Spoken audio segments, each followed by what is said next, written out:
Well, good morning, good afternoon, good evening, wherever you happen to be. Once again, my name is Scott, and I'm with Trina. And every Monday at this time, we go out live. It's been something that we've been doing for quite a while, hasn't it, Trina? I can hardly believe it, Scott. We need to get our act together to see what the theme of this year would be. Well, with these big feasts of Christmas and now Epiphany, today is the Epiphany, the January 6th. Most people know it as the 12 days of Christmas. If you ever sing that song, this is the 12th day of Christmas. That takes forever to get through those 12 days that one after another, ending with a partridge in a pear tree. Okay, that's this day. But this day is, when I was living the liturgy at Grailville, the privilege of that, everything turned gold today. Everything just from the red decorations of Christmas and the beautiful quiet of Advent that we had the chance of celebrating, the 4 weeks before Christmas that were not celebratory. And then we had these 12 days of celebration. And now the celebration of Epiphany. Oh boy, what a rich, full life it was. And it's the manifestation. That's what it means. Epiphany means sort of a bursting out from matter to the glory of God. And the wise men coming with the star guarding them from the east. We have seen his star in the east and have come with gifts to adore the Lord. And coming in the gospel from yesterday. Well, by the way, the U.S. Church celebrates this feast not today on a Monday or a Tuesday or Wednesday where it might fall, but on the Sunday nearest to it so that most people can get to church and celebrate it instead of having it on a weekday. But the gospel is a very interesting one that brings the wise men following. A star appears in the east and the wise men follow it. And when I made these statues, I first made the one that I talked about last week. That's behind me right there, Mary holding the baby, the nativity. And I made that one year, and then they kept saying, you need to make the kings, the kings, the kings. Well, I tell that story in a little video. Let's maybe first look at the video, then I fill it in. We have a video of this. We divided our nativity story into two sections, one last week and this one this week about the visit of the wise men. So, Scott, you want to roll that? You ready to roll that? Hi, everybody. We're celebrating the Feast of the Epiphany today. 12th night, the 12 Days of Christmas song, which you probably know. But this is what I did in about 19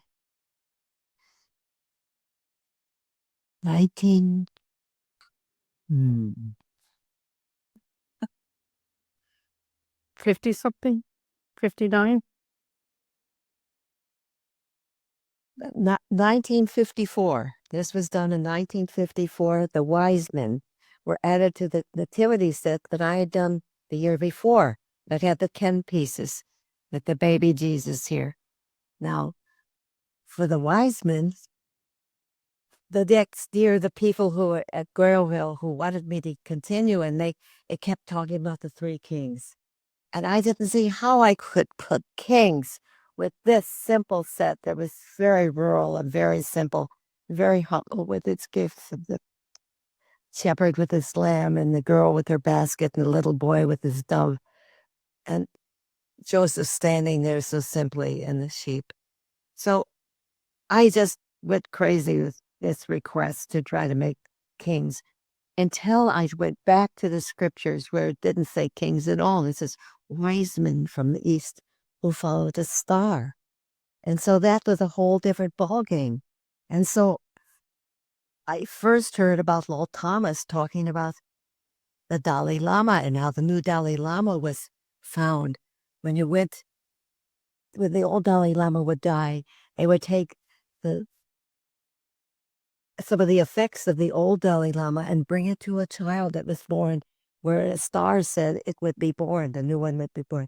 And if the child reached out to something that belonged to the old Dalai Lama, they considered that was the new Dalai Lama, and they brought him to the monastery and raised him.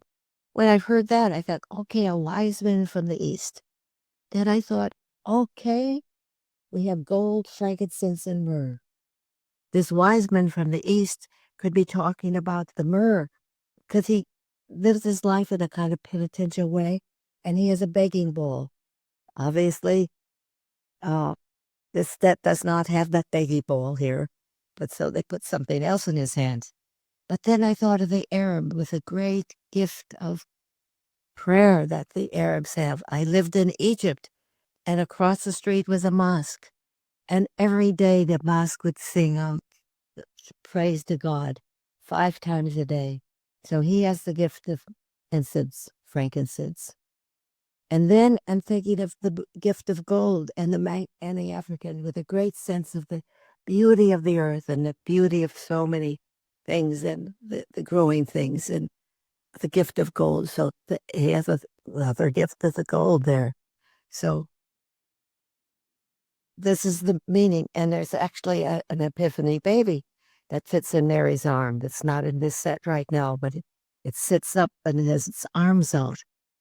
It's because what we have to do is give God then to the world, receive God into our hearts, which is sort of what Christmas is about, the simple receiving of the light and the growing of the light at the solstice and at the day that we think we just chose that Jesus was born as the light is beginning to grow again.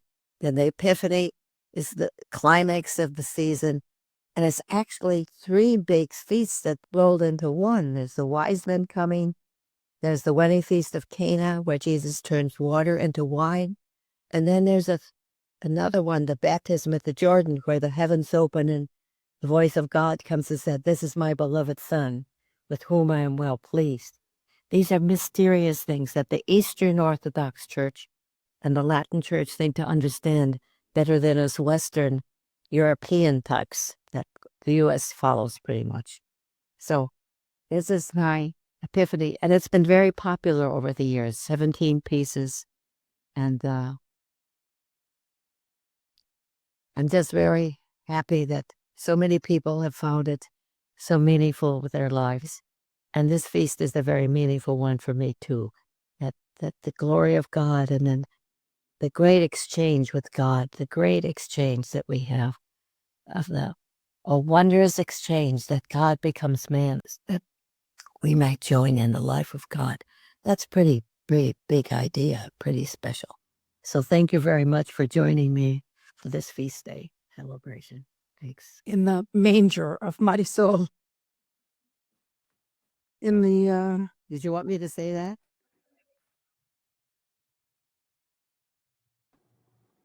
So there we are. There we are, Trina. There we are. And when Mary Soul at the end said about the manger, there were all these little doggies running around. So instead of sheep, when we shopped these 2 videos from last week and this week, these little doggies were running around. They were just this big and just darling little things. They pitter patter on the floor, and some of them come and just look at what you're saying when you're talking. It's quite lovely. You know, that household is just full of those little doggies and beautiful Christmas decorations. And so that's my sidekick, Mary Soul, whose house that was at, because I'm not set up with my own nativity set this year. So anyhow, this is a special day and time. And when I said the Latin Church, I didn't mean the Catholic Roman Latin Church. I meant the like Mexico and Latino Church and South America. They're the ones who celebrate the big Christmas today. And I remember on Egypt, when we worked with our girls and they were paid, they celebrated, they were Eastern Orthodox church people. They weren't Roman Catholic, and they got their pay every year on Epiphany, which they celebrated on January 7th. So that's how some of these feasts go. And so we've had a lot of Feasts of Light now. We've had Hanukkah at the same time as Christmas this year, 8 days that started on Christmas. And then also we've had Kwanzaa, that's 8 days that were on, started after Christmas with different themes of unity and other important themes of how to live. So it's a time of celebration of the light and the light falling. Fulling. And we're going to have more Epiphany feasts in our Catholic tradition, continuing for a while.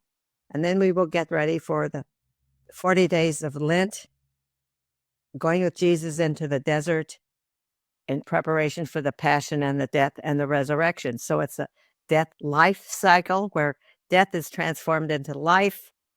And then there's the darkness light cycle, which is the beginning part of the year, which we are still in right now. So when you celebrate these things deeply, it can be extremely meaningful. And I had the privilege of doing that. Now, in contrast to this, like tomorrow night, I'll be watching a major Zoom program on the threat right now of nuclear war. We've never been closer. And we're playing around with it. The big countries are playing around with it, sort of threatening each other and playing roulette as though this were a possible thing without destroying all of us and the life around us, because you get a nuclear winter. Once things would start with these, we have 6,000 nuclear weapons. Russia has 6,000. The other countries have many fewer, but if any of these countries would start something, I'm afraid it would be the end of everything we know about life. So I am going to be watching that one tomorrow night and praying that we can make this a year of surprising peace. I know a lot of us are very dubious about the course of this year, but let's have hope. Oh, and another thing that's happened, I just found out this weekend that every 25 years, the Pope calls for a year of Jubilee. And this is the year of Jubilee now. Starting for 2025 is the Jubilee year, where there's many things happening in Rome. And we're all asked to pray. And the theme of this year, believe it or not, is hope. And with Hope for the Flowers is my major work in this world to spread the message of radical sharing, freely chosen. I think that I have my work cut out for me, and I'm not quite sure just how that should go and what these broadcasts should be. So if you have ideas, please let us know. Please let Scott or me know, and respond to these broadcasts as wherever you find them. And I'm just grateful for you watching, and I'm grateful for any suggestions. And I hope to manage this year myself at 93 to keep growing. And oh, behind me, I do want to show you the meditation. You see, this is the large one from the large set. Let me bring them forward. This is one of the only things that we continued when we sold our art production from the Grail to Abbey Press. We continued to make this for many years. We still have some of these for sale that are in a warehouse nearby. And also, we have the little one, the little meditation from the little nativity set. So these are around. These could be bought. So we're not advertising them any place, but they are available. So I wish you the best year possible. Happy, happy, happy, fruitful new year filled with hope and positive thinking.